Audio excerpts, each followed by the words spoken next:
Budget नेमकं कसं वाटलं आणि या बजेटकडून ज्या अपेक्षा होत्या त्या पूर्ण झाल्यात का हे विचारण्यासाठी आणि त्यावर थोडासा प्रकाश टाकण्यासाठी आपल्यासोबत अर्थक्षेत्रातले काही मान्यवर आहेत. माझ्यासोबत गुंतवणूक सल्लागार समीर दिघे आहेत, त्याचबरोबर आर्थिक घडामोडींचे जाणकार निखिलेश सोमण आहेत, त्याचबरोबर अर्थतज्ञ गौरी पिंपळे आहेत आणि नागपूरवरून आशुतोष वाकरे सुद्धा आपल्यासोबत आहेत. आशुतोष सर, मला एक शेवटची कमेंट हवी आहे तुमची या बजेटबद्दलची.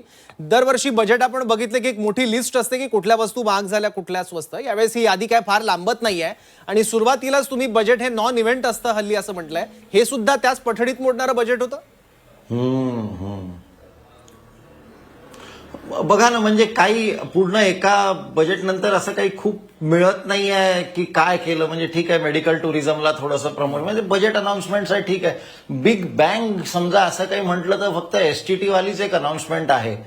तर म्हणजे ही government more of a nut bolt, more of a carry on असं असतं की आपल्याला एक एक पाऊल पुढे जायचं.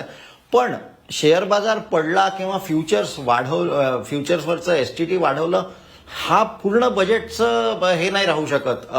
काय म्हणतात त्याला, समीक्षा नाही राहू.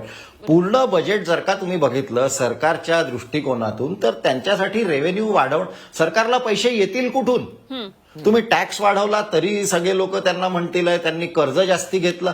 आयदर तुम्ही कॅपिटल रिसीट घ्याल म्हणजे कर्ज कराल, किंवा तुम्ही डायव्हेस्टमेंट कराल, त्याच्यावरही लोक त्यांना म्हणतील की अरे विकलं, कर्ज घेताय. टॅक्स वाढवले तर टॅक्स कुठून तरी तर त्यांना घ्यावा लागेल. आणि शेअर बाजारात सध्या असे व्हॉल्युम्स वाढतात आहे, म्हणजे वीकली एक्सपायरीज होत्या त्या कमी कराव्या लागल्या. तर एक कुठेतरी दुभती गाय आहे की जिकडे त्यांनी थोडंसं वाढवलं तर थोडंफार रेव्हेन्यू वाढेल आहे. याच्यामुळे त्यांना कर्ज जो घ्यायचा आहे तो कुठेतरी कमी कर. माझ्याकडे मी एक्झॅक्ट ते आकडे अजून अपलोडही नाही झाले, मी बघितलेही नाही.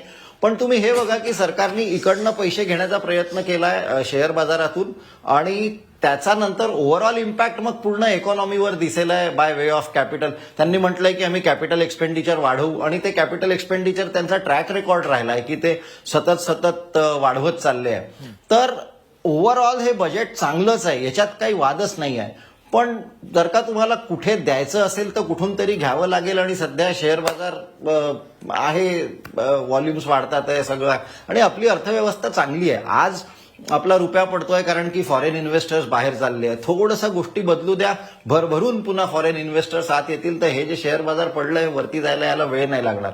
कारण की पूर्ण जागतिक परिस्थितीत आपलीच अर्थव्यवस्था सगळ्यात चांगली आहे. तर म्हणून हे बजेट तसं चांगलंच बजेट आहे, याच्यात काहीच, फक्त हेडलाईन्स एक ही झाली की. आणि मी हे सांगेन, किरकोळ आता म्हणणं योग्य नाही आहे, पण कारण की खूप मोठा घटक झालाय छोटे निवेशक. पण म्हणजे इन्शुरन्स हा महत्वाचा विषय असतो. आपण हेल्थ इन्शुरन्स घेतो, आपण कार इन्शुरन्स घेतो, आपण लाईफ इन्शुरन्स घेतो. असं पोर्टफोलिओला पण इन्शुरन्स असतो पुट ऑप्शन्समध्ये, तो शिका. म्हणजे करा नका करू डेरिव्हेटिव्ह. लोकांना वाटतं की डेरिव्हेटिव्ह म्हणजे खूप सट्टा आहे किंवा जुवा आहे. अभ्यास तर करा, नका घेऊ त्याच्यानंतर, पण निदान समजून तर घ्या. समजा एवढे मोठे पैसे लागले लोकांचे. फक्त थोडक्यात उत्तर द्याल त्याचं की long term capital gain tax असेल किंवा short term capital gain tax हा थोडासा कमी होईल आणि त्यानंतर फॉरेन इन्व्हेस्टर्स परत एकदा भारताकडे येतील, एफडीआय इन्फ्लो सुद्धा वाढेल अशी एक शक्यता वर्तवली जात होती. आता परतीचे दर कापले आहेत का फॉरेन इन्व्हेस्टर्सच्या? अजिबात नाही, परतीचे दर अजिबात नाही कापले. उलट 2 दिवसा पहिले आपल्या अनंत नागेश्वरन साहेबांनी म्हटलं होतं की रुपया स्ट्रॉंग झाला तरी सुद्धा एक्सपोर्ट्स वाढले पाहिजे, अशी आपली क्वालिटी पाहिजे. म्हणून परदेशीय गुंतवणूकदार पूर्ण जगात अजून कुठे जाऊच नाही शकत भारताशिवाय. Quality of data, quality of growth, size of growth Bharat एकच आहे. सो ते तर येणार आहे. फक्त हे बाकीचे त्यांचे प्रॉब्लेम चालू आहे युरोप अमेरिकेत, त्याच्यामुळे ते चालले आहे. अगदी. आशुतोष सर, तुम्ही आता भारत आणि अमेरिकेमधले जे 10 इयर जीसेक आहेत, नाही बोला मुद्दा पूर्ण. 10 इयर जीसेक यील्डचा जो डिफरन्स आहे तो सगळ्यात कमी आहे सध्या. ठीक झालं बस एवढंच. ठीक. इंटरेस्ट रेट दोघांची अगदी कमी आहे सध्या. शेवटची एक मला फक्त कमेंट आपल्याकडून अशी जाणून घ्यायची होती. आता तुम्ही गुंतवणूकदारांच्या पॉईंट ऑफ व्ह्यूनी बोललात, मात्र भारतीय सर्वसामान्यांच्या दृष्टीनं, महाराष्ट्रीय सर्वसामान्यांच्या दृष्टीनं त्यांना या अर्थसंकल्पातून काही मिळालं आहे का? आणि आउट ऑफ 10 पैकी तुम्ही किती या बजेटला मार्क द्याल?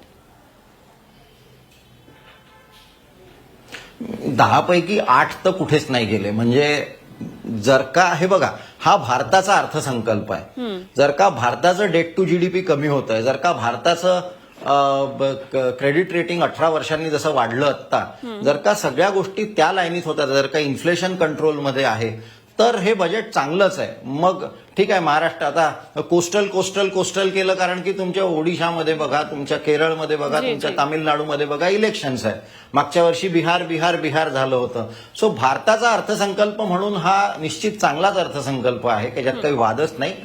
आणि महाराष्ट्राचं मी फार जास्ती कसं जशी न्यूज आली ना की एसटीटी वाढलं, मी एकदम पहिले लक्ष माझं मार्केटकडे गेलो, म्हणून मला फार जास्ती मी बघितलं नाही तसं. पण बजेट चांगलंच आहे, म्हणजे नो डाऊट अबाउट इट. ठीक ठीक ठीक ठीक आहे. अ,